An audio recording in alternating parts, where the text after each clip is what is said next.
باللہ من الشیطان الرجیم بسم اللہ الرحمن الرحیم۔ تمام تعریفیں اس پروردگار کے لیے ہیں جو تمام مخلوقات کو بنانے والا اور اسے پالنے والا ہے۔ درود محمد و آل محمد کی ذات پر اور ان کی آل پر ہے۔ قرآن مجید میں خداوند تعالیٰ ارشاد فرما رہا ہے سورہ فلق کی آخری آیت میں وَمِن شَرِّ حَاسِدٍ إِذَا حَسَدَ۔ رسول گرامی ارشاد فرما رہے ہیں کہ میں پناہ مانگتا ہوں کس چیز سے؟ حاسدین کے حسد سے۔ سب سے پہلے اس ادارے کا میں شکریہ ادا کرتا ہوں کہ بندہ حقیر کو اس قابل سمجھا کہ اس منبر پر صعود ہو کر کچھ لفظ کشائی کروں۔ مولا آپ سب کی توفیقات خیر میں اضافہ فرمائے اور ان برادران کی جو مشکلات ہیں بحق محمد و آل محمد انہیں آسان فرمائے۔ اس بیماری سے جو وبائی بیماری اس وقت دنیا میں پھیلی ہوئی ہے، خدا ہم سب کو اس سے جلد از جلد نجات عطا فرمائے۔ آج کا میرا موضوع ہے موضوع حسد۔ انسان کے جس طرح جسمانی بیماریاں بہت زیادہ ہیں، اسی طرح انسان کے بدن کے ساتھ ساتھ انسان کی کچھ روح کی بیماریاں بھی ہیں۔ انسان کی روح کی بیماریوں میں سے خطرناک ترین جو بیماری ہے اس کا نام حسد ہے۔ حسد کی تعریف، حسد وہ مرض ہے، اللہ نہ کرے اگر کسی کو ہو جائے تو اس کی نجات بہت مشکل ہے۔ حسد کی تعریف یہ ہے کہ جو چیز اپنے کسی برادر کو دیکھے، اس میں کسی نعمت کو کسی اپنے برادر میں دیکھے، کسی ایسی اچھی صفت کو اپنے برادر میں دیکھے جو اس کو حاصل نہیں ہے، تو وہ اس کو زائل کی تمنا کرتا ہے، یعنی اپنے لیے جو پسند کرتا ہے دوسروں کے لیے وہ پسند نہیں کرتا۔ یا علماء اخلاق اس کو متوہم نعمت بھی کہتے ہیں کہ وہ نعمت جس کے بارے میں وہ توہم کرتا ہے کہ یہ نعمت ہے، کیونکہ ہر انسان برابر روح کے درجے پر نہیں ہے۔ کچھ روحیں بہت مقدس اور اعلیٰ ہیں، کچھ میں متوسط درجہ ہے اور کچھ ادنا درجے کے روحیں ہیں۔ جب انسان یہ سوچنے لگ جائے کہ فلاں شخص کی جو نعمت ہے وہ زائل ہو جائے تو وہ حسد کی بیماری میں مبتلا ہے۔ حسد جس کے بارے میں بہت ساری احادیث بھی موجود ہیں، لیکن ان احادیث کی طرف جانے سے پہلے میں متوہم نعمت کے بارے میں کچھ بیان کرنا چاہتا ہوں۔ متوہم نعمت کیا چیز ہے؟ متوہم نعمت یعنی وہ انسان جو ادنا درجے کی روح پر تھا، جس کی روح پس درجے پر تھی، وہ اچھے اور برے صفت کو تمیز نہیں کر پاتا، گویا وہ بری صفت کو بھی اچھی صفت سمجھ بیٹھتا ہے۔ مثلا ایک شخص قتل میں بہت ماہر ہے، قتل کرنے میں بہت ماہر ہے، دوسرا شخص اس کی اس خبیث صفت کو دیکھ کر یہ سوچتا ہے یہ تو بہت اعلیٰ نعمت کا حامل ہے اور اس سے حسد کرنے لگتا ہے۔ تو پتہ چلا کہ ہمیشہ حسد اچھی صفت پر ہی نہیں بری صفت پر بھی ہوتی ہیں۔ یہ انسان کے اپنے روح پر متعین ہے کہ اس کی روح کتنی پاک ہے اور نفیس ہے۔ اس لیے علماء اخلاق نے بعض اوقات لفظ متوہم نعمت کو استعمال کیا ہے۔ مولا علی علیہ السلام نے غرر الحکم میں اور اس کے علاوہ چہل حدیث امام خمینی میں امام جعفر صادق علیہ السلام کا ارشاد پاک ہے کہ حسد نیکیوں کو اس طرح کھا جاتی ہے جس طرح آگ سوکھی لکڑی کو کھا جاتی ہے۔ حسد کرنے والے کو یہ پتہ بھی نہیں چلتا کہ اس کی نیکیاں کس طرح زائل ہو رہی ہیں۔ حسد کرنے والا بظاہراً یہ سوچتا رہتا ہے کہ اس کی نعمت زائل ہو جائے گی اور وہ خوش و خرم ہو جائے گا، لیکن اس کے برعکس وہ خود حسد کی بیماری میں مبتلا ہو کر اپنی دنیا اور آخرت کو برباد کر رہا ہوتا ہے۔ علماء اخلاق نے حسد کی 4 اقسام ذکر کی ہیں۔ پہلی قسم کہ کسی بندے سے حسد کرنا اس طریقے سے کہ وہ نعمت فلاں بندے سے زائل ہو جائے، چاہے وہ نعمت اس حسد کرنے والے شخص کو ملے یا نہ ملے۔ یہ حسد کا بدترین درجہ ہے جسے علماء اخلاق نے ذکر کیا ہے۔ دوسری قسم کیا ہے حسد کی؟ کہ کسی شخص سے اس کے نعمت کے زائل ہونے کے بارے میں تمنا کرے، اس طریقے سے تمنا کرے کہ وہ چیز اس سے زائل ہونے کے بعد اس شخص کو مل جائے۔ یہ حسد کی دوسری قسم اور دوسرا درجہ ہے۔ حسد کی تیسری قسم کیا ہے؟ جس میں حسد کرنے والا جس شخص سے حسد کر رہا ہوتا ہے اس کی نظر اس کی نعمات پر ہوتی ہیں، کیونکہ یہ شخص اس درجے کا مالک نہیں ہے، اس نعمت پر پہنچ نہیں سکتا، اس لیے وہ ہمیشہ اس کی نعمت کے زائل ہونے کی تمنا کرتا ہے، کیونکہ اگر اس کی نعمت زائل ہو جائے گی تو حاسد اور محسود برابر ہو جائیں گے۔ حسد کرنے والا اور جس سے حسد کیا جائے دونوں آپس میں برابر ہو جائیں گے۔ یہ حسد کی تیسری قسم ہے۔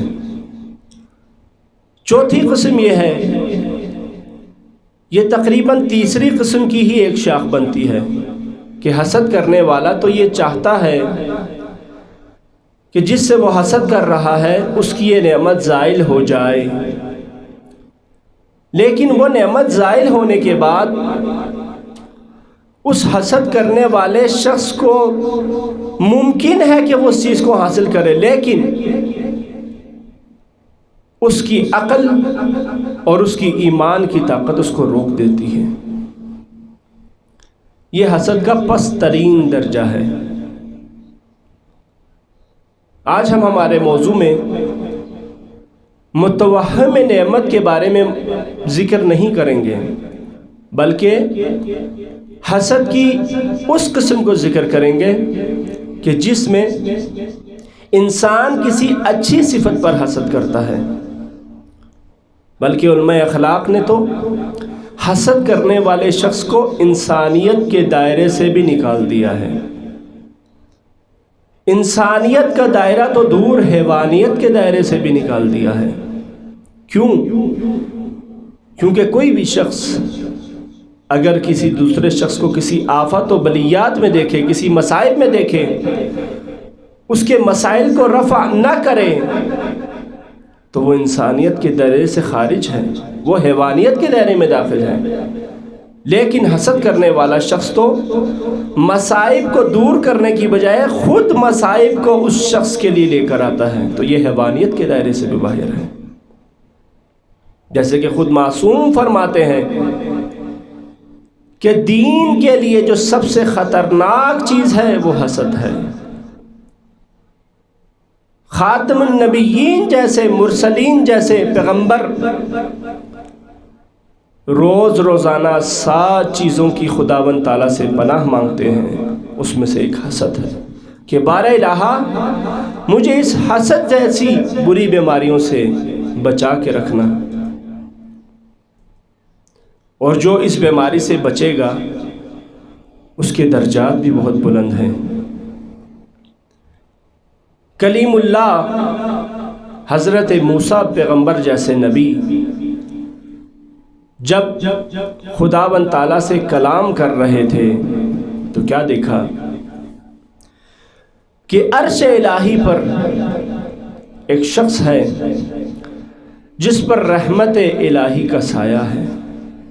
عرض کی بارہ الہ یہ کون سا شخص ہے جس پر رحمت الہی برس رہی ہے مسلسل؟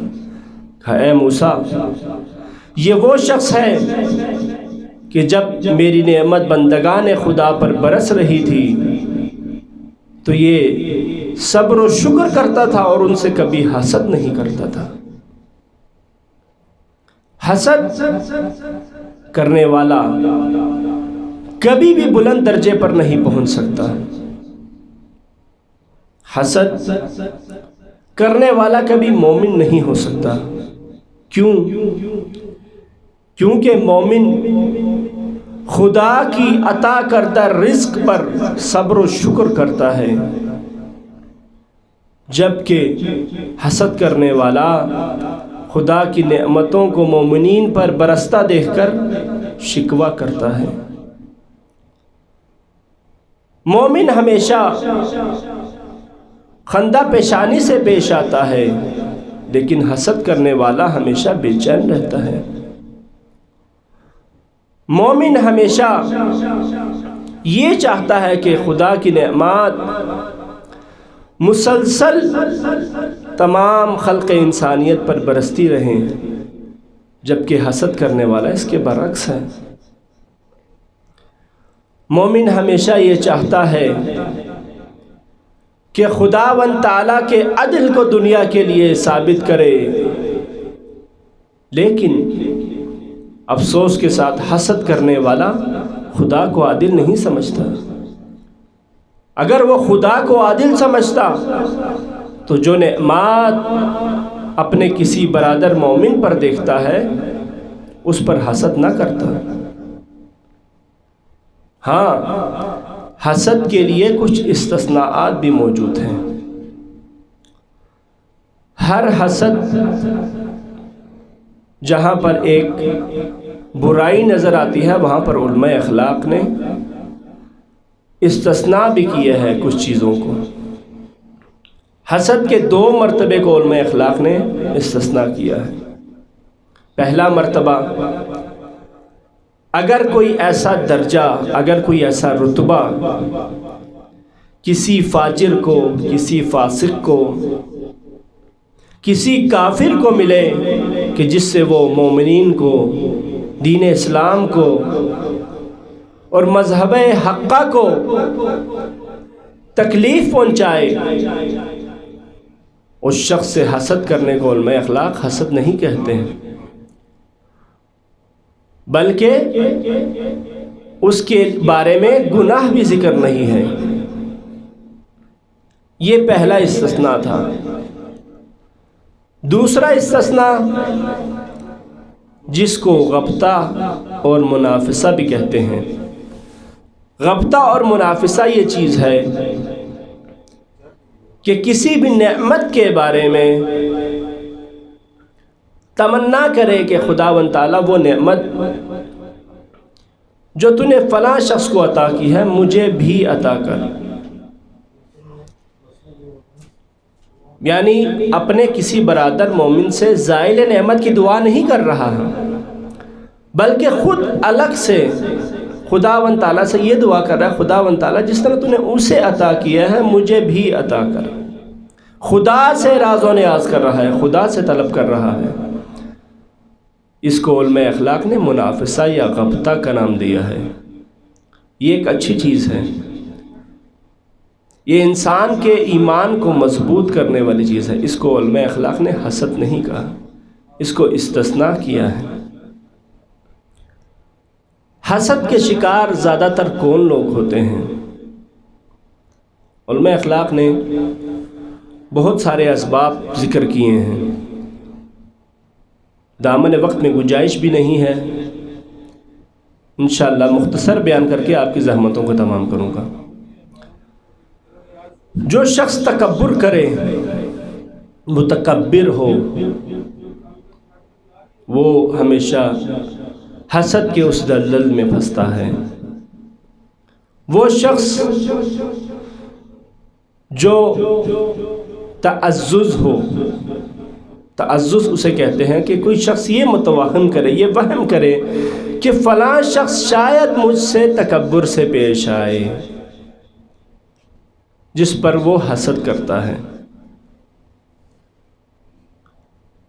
وہ شخص جو عزت والا ہو تو فلاں شخص اس کی عزت کو برداشت نہیں کر سکتا۔ یہ علماء اخلاق نے تیسرا سبب بتایا ہے کہ انسان حسد جیسی بیماری میں مبتلا ہوتا ہے۔ چوتھی چیز تعجب۔ انسان کسی چیز کا مالک نہیں تھا، کوئی شخص کسی چیز کا مالک نہیں تھا، اچانک خداوند تعالیٰ نے اس کو اس چیز کا مالک بنایا، جو کہ بہت بلند مرتبے والی چیز تھی، چاہے وہ رتبہ ہو یا کوئی چیز ہو۔ جیسے ہی وہ اس چیز کو دیکھتا ہے تعجب کرتا ہے اور اس سے حسد کرتا ہے۔ پانچویں چیز خوف۔ حسد کرنے والا ہمیشہ اس بات سے ڈرتا رہتا ہے کہ شاید وہ نعمت جو فلاں شخص کو ملی ہے، شاید وہ نعمت مجھ سے نہ چھن جائے، مجھے نہ ملے، اس کی نعمت کہیں بڑھتی نہ چلی جائے۔ یہ سوچ کر انسان حسد کرنے لگتا ہے۔ اس کے بعد علماء اخلاق نے یہ بھی ذکر کیا ہے کہ حسد کی طرف انسان کیوں جاتا ہے، کیونکہ اس کی روح اس دلدل میں پھنس جاتی ہے جس کو دوبارہ اچھے اخلاق کی طرف لانے میں بہت وقت درکار ہوتا ہے۔ اس کی روح خباثت کی طرف چلی جاتی ہے، کسی بھی نعمت کو کسی کے لیے دیکھنا برداشت نہیں کر سکتی، اس لیے وہ حسد کے دلدل میں پھنستا چلا جاتا ہے۔ حسد میں زیادہ تر لوگ وہ پھنستے چلے جاتے ہیں جو ہمیشہ برابر درجے کے ہوں اور ہمیشہ ان میں رابطہ ہو اور دنیا طلب ہو۔ جب وہ برابر نعمت کے ہوں گے تو یہ چاہیں گے کہ اگلے کی نعمت نہ بڑھے۔ جب وہ ہمیشہ رابطے میں ہوں گے تو یہ چاہیں گے جب ہم آپس میں ملیں تو ایسا نہ ہو کہ فلاں شخص کو دیکھ کر مجھے شرمندگی ہو کہ اس کی نعمت بڑھتی چلی گئی ہے مجھ سے، حالانکہ ہم مرتبے میں برابر تھے، کیونکہ ان کا رابطہ ہے۔ جب وہ رابطہ کریں گے آپس میں تو وہ ایک دوسرے کے لیے حسد جیسی بیماری میں مبتلا ہو سکتے ہیں، اور وہ دنیا طلب بھی ہیں۔ دنیا کی چیز محدود ہے، اگر ساری دنیا کسی ایک شخص کو دے دی جائے تو دوسرا شخص اس سے محروم ہو جائے گا۔ جب وہ محروم ہو جائے گا تو وہ اس سے حسد کرنے لگے گا، جبکہ اس کے برعکس وہ شخص، وہ بندہ مومن، وہ مرد مجاہد جو یہ دیکھے کہ میں معرفت خداوندی کو کس طرح حاصل کر سکتا ہوں، میں خدا کے نزدیک کیسے ہو سکتا ہوں، میں خدا کی رحمت کے سائے تلے کیسے آ سکتا ہوں، وہ کبھی حسد جیسی بیماری میں مبتلا نہیں ہو سکتا، کیونکہ اس کی نعمات لامحدود ہے۔ دنیا کی اشیاء تو محدود ہو سکتی ہیں لیکن رحمت خداوندی لامحدود ہے۔ اس لیے رحمت خداوندی کو طلب کرنے والا، معرفت خداوندی کو طلب کرنے والا، اچھی صفات کو روحانیت کو طلب کرنے والا عالم کبھی بھی حسد جیسی بیماری مبتلا نہیں ہو سکتا۔ اس لیے ہمیں بھی یہ چاہیے کہ ہم اس محدود دنیا کی اشیاء کو طلب کرنے کی بجائے اس لامحدود معرفت خداوندی کو طلب کریں اور اس حسد جیسی بیماری سے ہم نجات حاصل کر سکیں۔ وہ کون کون سے اسباب ہیں جن کے ذریعے سے ہم حسد سے نکل سکتے ہیں، حسد جیسی بیماری کا علاج کر سکتے ہیں؟ بہت سارے علاج ذکر ہوئے ہیں، جس میں سے چند ایک آپ کے سامنے بیان کر کے انشاءاللہ آپ کی زحمتوں کو تمام کروں گا۔ علماء اخلاق نے ارشاد فرمایا کہ وہ شخص جو جس سے حسد کرے، ہمیشہ اس کی برائیوں کو بیان کرے، اسے چاہیے کہ اس کی اچھائیوں کو بیان کرنا شروع کر دے، اگرچہ کہ یہ بہت سخت ترین درجہ ہوگا اس کے لیے، بہت مشکل پیش آئے گی۔ وہ تو ساری زندگی اس کی برائی کو بیان کرتا رہا ہے، کس طرح اس کی اچھائی بیان کر سکتا ہے؟ لیکن اس کو اس کے علاج کے لیے، حسد جیسی بیماری کے علاج کے لیے ایسا کرنا پڑے گا۔ اس کے کسی اچھی چیز کو، اچھی نعمت کو دیکھے تو اس پر صبر و شکر کرے، یہ نہیں فقط صبر و شکر کرے بلکہ عوام الناس میں اس بات کو بتائے، انہیں کہے کہ یہ بندہ فلانا صفت کا حامل ہے، اس نعمت کو خداوند تعالیٰ نے اس شخص کے لیے دیا ہے۔ اس سے محبت کریں، اس کی نعمات کو ذکر کریں، اس کی اچھی صفات کو بیان کریں جس سے وہ حسد کرتا تھا، اس کے لیے تحفے تحائف دے، اس کے حق میں دعا کرے، ہمیشہ اس سے تواضع سے پیش آئے اور خداوند تعالیٰ سے اس کی نعمت کے بڑھنے کے بارے میں دعا کرے۔ اگر آپ کسی شخص کے لیے دعا کریں گے تو خداوند تعالیٰ آپ کی نعمات کو بڑھائے گا۔ اگر آپ کسی کے لیے اچھا سوچیں گے تو خداوند تعالیٰ آپ کے حق میں اس سے کئی گنا بہتر اچھا کرے گا، کیونکہ اس کی نعمتیں، اس کی رحمتیں لامحدود ہیں۔ تو ہمیشہ یہ چاہیے کہ اگلے کے بارے میں اچھا سوچیں اور سورہ فلق کی تلاوت کریں کہ جس کی آخری آیت میں خداوند تعالیٰ نے ارشاد فرمایا ہے وَمِن شَرِّ حَاسِدٍ إِذَا حَسَدَ۔